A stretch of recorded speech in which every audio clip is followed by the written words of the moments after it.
ഞാൻ വനിതാ ലീഗിൻ്റെ ദേശീയ ജനറൽ സെക്രട്ടറി സ്ഥാനം ഇന്ന് ഇവിടെ വെച്ച് വിത്ത് എഫക്റ്റീവ് ഒഴിയുകയാണ്. എന്നിൽ അർപ്പിച്ച എല്ലാ ദൗത്യങ്ങളും അതിമനോഹരമായി നിർവഹിച്ചു.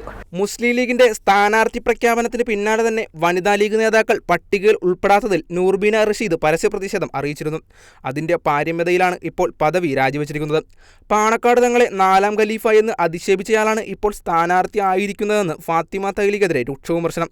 തഹ്ലിയ സ്ഥാനാർത്ഥിയാവില്ലെന്ന് PK കുഞ്ഞാലിക്കുട്ടി ഉറപ്പു നൽകിയതാണെന്നും നൂർബീന.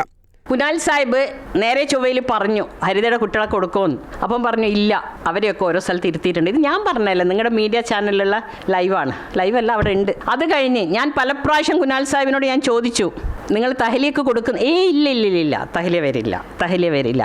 രാഷ്ട്രീയത്തെ ധനാഗമന മാർഗമായി കണ്ടിരുന്നവരല്ല വനിതാ ലീഗുകാർ. റീലുകളിലൂടെ അല്ല, റിയൽ ലൈഫിലൂടെയാണ് ഞങ്ങൾ ജനങ്ങളുമായി സംവദിച്ചിരുന്നത്. സീറ്റ് ലഭിക്കാത്തതിലല്ല പ്രതിഷേധം, സ്ഥാനാർത്ഥിയാക്കരുത് എന്ന് വനിതാ ലീഗ് നിർദ്ദേശിച്ച ഫാത്തിമ തഹ്ലിയെ സ്ഥാനാർത്ഥിയാക്കിയതിലാണ് പ്രതിഷേധമെന്നും നൂർബീന തുറന്നടിച്ചു. ഇന്ന വ്യക്തികൾ വരാൻ പാടില്ലെന്നതായിരുന്നു ഞങ്ങളുടെ ആവശ്യം, അല്ലാണ്ട് ഞങ്ങൾ വരണമെന്ന് മാത്രമല്ല. അവർ കുറ്റിച്ചിറയിലെ കൗൺസിലറാണ്. ഏറ്റവും വലിയ പ്രശ്നം എന്ന് പറയുന്നത് അയോഗ്യതയായി കാണുന്നത് എന്താണെന്ന് വെച്ചാൽ ഹരിത എന്ന വിവാദം സൃഷ്ടിച്ചവരാണ്. ഇത്രയും കാലത്തിൻ്റെ ഇടയിൽ പാണക്കാട് കുടുംബങ്ങളെ ഇത്ര അധികം മോശമായി ചിത്രീകരിക്കപ്പെട്ടിരിക്കുന്ന ഒരു സ്ഥിതിവിശേഷത്തോട് ഞങ്ങൾക്ക് മനസ്സുകൊണ്ട് യോജിക്കാൻ പറ്റില്ല. ഞങ്ങൾ കൊടുക്കരുത് എന്ന് ആദ്യമേ ഞങ്ങളുടെ വിയോജിപ്പ് പറഞ്ഞിരുന്നു. തങ്ങന്മാരെന്ന് പറഞ്ഞാൽ ഞങ്ങൾക്ക് ഏറ്റവും വേണ്ടപ്പെട്ടവരാണ്. ഞങ്ങൾ ആ പാണക്കാട് കുടുംബത്തെ ഹൃദയത്തോട് ചേർത്ത് പിടിക്കുന്നവരാണ്. ലോകത്താരും തങ്ങന്മാർക്കെതിരെ സംസാരിച്ചിട്ടില്ല. തങ്ങളെ 4ാം ഖലീഫ എന്നാണ് വിളിച്ചത്. അപ്പം 4ാം ഖലീഫിനെയും മോശമാക്കി പറഞ്ഞു, തങ്ങളെയും മോശമാക്കി പറഞ്ഞു. തഹ്ലിയ ജമാഅത്ത് ഇസ്ലാമി നോമിനിയാണോ എന്ന് പാർട്ടി ജനറൽ സെക്രട്ടറിയോട് ചോദിച്ചപ്പോൾ അത് ചിരിച്ചു തള്ളി. സീറ്റ് നൽകാമെന്ന് MK മുനീറിനെ അവസാനം വരെ മോഹിപ്പിച്ച് അദ്ദേഹത്തോട് അനീതി കാട്ടിയെന്നും നൂർബീന വിമർശിച്ചു. അല്ല, ഞാൻ നേരിട്ട് ചോദിച്ചിട്ടുണ്ട് നമ്മുടെ പാർട്ടി സെക്രട്ടറിയോട്, ജമാഅത്ത് ഇസ്ലാമിയുടെ നോമിനിയാണോ എന്ന് തന്നെ ഞാൻ എടുത്ത് ചോദിച്ചിട്ടുണ്ട്. റീലാണ് തന്നെ പ്രശ്നം, റിയൽ ലൈഫിലാണ് വേണ്ടത്. റീൽ ഉണ്ടാക്കാന്ന് വെച്ചാൽ വളരെ എളുപ്പമാണ്.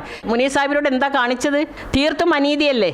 ഈ സമൂഹ മാധ്യമങ്ങളിൽ ഉണ്ടാക്കുന്ന ഓളങ്ങൾ എന്ന് പറയുന്നത് ഏത് ഹാൻഡിൽ നിന്നാണ് വരുന്നതെന്ന് ഞങ്ങൾക്കറിയാം, ഏത് ഗ്രൂപ്പിൽ നിന്നാണ് വരുന്നത് ഞങ്ങൾക്കറിയാം. മുനീർ സാഹിബിനെതിരെ, മുനീർ സാഹിബിന് ആരോഗ്യമില്ല, മുനീർ സാഹിബിനെതിരെ ഒരുപാട് അറ്റാക്ക് സ്ഥാനാർത്ഥി പ്രഖ്യാപനത്തിന് മുമ്പ് വന്നു. മുനീർ സാഹിബിന് ലാസ്റ്റ് വരെ സീറ്റ് കൊടുക്കുമെന്ന് അദ്ദേഹത്തെ മോഹിപ്പിച്ചു, പറഞ്ഞു, ഉറപ്പിച്ചു, വാഗ്ദാനം നൽകി.